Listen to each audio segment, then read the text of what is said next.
Hey, salut les amis, bienvenue dans ma nouvelle vidéo. Alors aujourd'hui, c'est une vidéo sur le potager au mois de septembre. Je vous explique les grands axes à effectuer dans votre potager, notamment au niveau des récoltes, au niveau des semis à effectuer.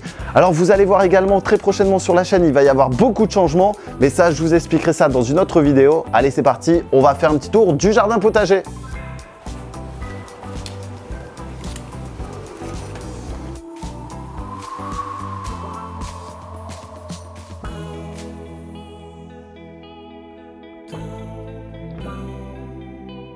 Salut les amis, alors bienvenue dans ma nouvelle vidéo. Aujourd'hui on va s'intéresser au potager au mois de septembre. Vous allez voir, il y a tout plein d'actions à effectuer. Il y a aussi de nombreuses cueillettes à effectuer. Je vous explique tout ça dans ma vidéo. Là on va faire un petit tour du potager. Sachez que vous allez pouvoir également découvrir que faire dans sa serre au mois de septembre. Tout ça, ça se passe sur ma chaîne The Provertier. Allez, c'est parti, on fait un petit tour.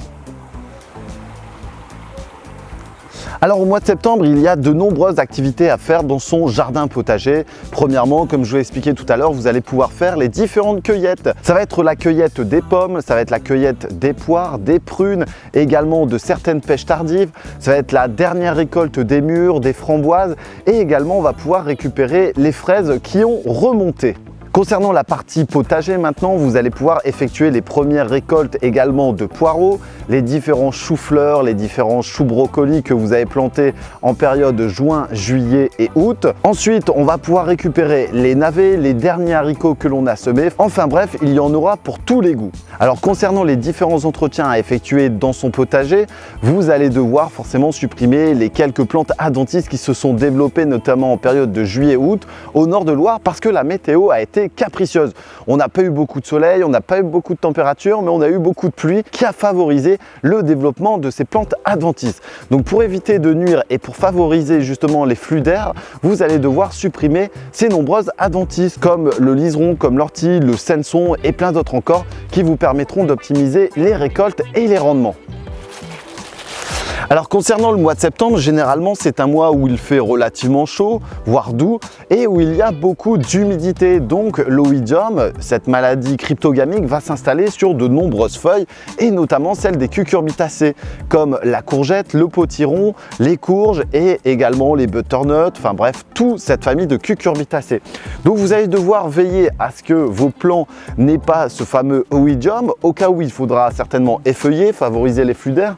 Ici ça va être le cas très prochainement, et donc pour avoir des fruits en bonne santé et des fruits qui puissent mûrir à temps, on va devoir justement favoriser et éclaircir les plants de potiron et de cucurbitacées. Alors je vais chercher quelques fruits.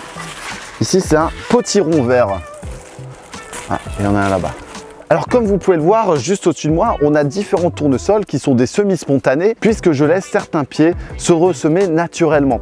Ils vont servir de garde-manger pour les oiseaux. Ensuite, je vais garder les meilleures têtes pour récupérer les semences et refaire des semis l'année prochaine. Alors il faut savoir également que ces tournesols sont des attire-insectes qui vont permettre d'attirer à la fois les butineurs, les bons et les mauvais, qui vont permettre justement de butiner au travers du jardin potager. Ah, tiens, une prune, celle-là est pour moi.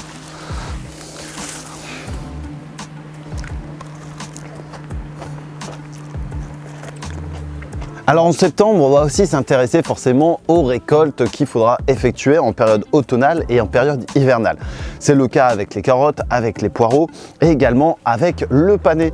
Donc là, ce que je vais faire quelques récoltes qui me permettront de consommer là dans la semaine. Également, souvenez-vous, en juillet, j'avais semé des haricots pleine terre, donc ils sont en train de se développer. On va pouvoir commencer aussi à effectuer les premières récoltes. Ça va être les dernières récoltes aussi avant la fin du mois de septembre. Cependant, ça nous permettra de faire différentes conserves.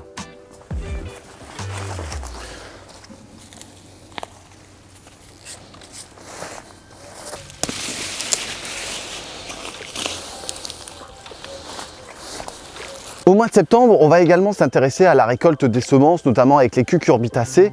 Donc si vous avez effectué des croisements que vous avez maîtrisés, c'est-à-dire en prenant du pollen de la fleur mâle et les mettant et les disposant sur la fleur femelle, vous allez pouvoir récupérer une fois le fruit mûr, récupérer les semences pour effectuer vos semis de l'année prochaine. Il faudra faire attention à bien conserver vos semences dans un endroit frais, dans un endroit sec et également à l'abri de la lumière qui vous permettra d'avoir des taux de germination assez élevés. vous parlais tout à l'heure des plantes adventices qui se développent très rapidement, c'est le cas du liseron. Alors ici, c'est pas trop grave parce qu'on est sur les pieds de menthe, ça permet de contrôler. Cependant, c'est une plante adventice qui se développe très rapidement et qui peut nuire au développement d'autres plantes. C'est le cas avec l'hysope qui est juste derrière, d'ailleurs on le voit même plus. Donc je vais supprimer ces plantes adventices, je vais faire attention de ne pas casser les racines pour éviter d'en avoir encore plus l'année prochaine. Donc supprimez bien les racines de liseron. Quelques orties aussi. Alors il y a également quelques orties. Ces orties, on va éviter de la monter en graines pour éviter qu'elles se ressèment un petit peu partout dans le jardin potager. Donc on va supprimer et on va en même temps les conserver pour faire du purin d'ortie qu'on pourra appliquer sur les nombreuses cultures au mois d'octobre.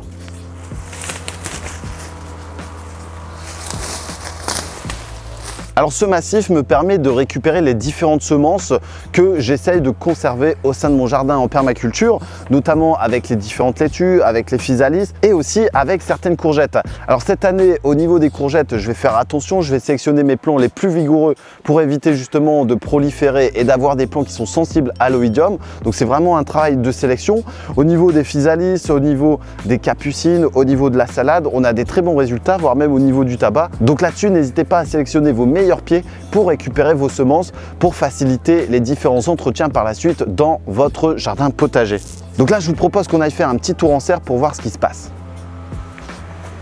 Alors dans la serre, tout se passe bien, on va faire attention justement à ventiler au maximum. Donc on va ouvrir les ouvrants avant, à l'arrière pour pouvoir simplifier les flux d'air et éviter de choper différentes maladies crypto, maladies fongiques comme l'oïdium, ça j'en ai parlé tout à l'heure, mais également le mildiou. Donc on va faire attention de bien favoriser les flux d'air. Ensuite on va s'occuper de tailler les tomates. Donc là j'ai effectué l'activité hier qui permet à la fois de voir toutes les tomates qui sont mûres sur le fruit pour éviter un pourrissement et également, encore une fois, éviter les différentes maladies comme le mildiou. Ensuite, au pied, on va pouvoir replanter différents légumes. Vous allez pouvoir ressemer des haricots si vous êtes au sud de Loire. Ensuite, on va pouvoir récupérer ces dernières semences de tomates, ces dernières semences également d'aubergines et de poivrons qui donnent d'ailleurs très bien.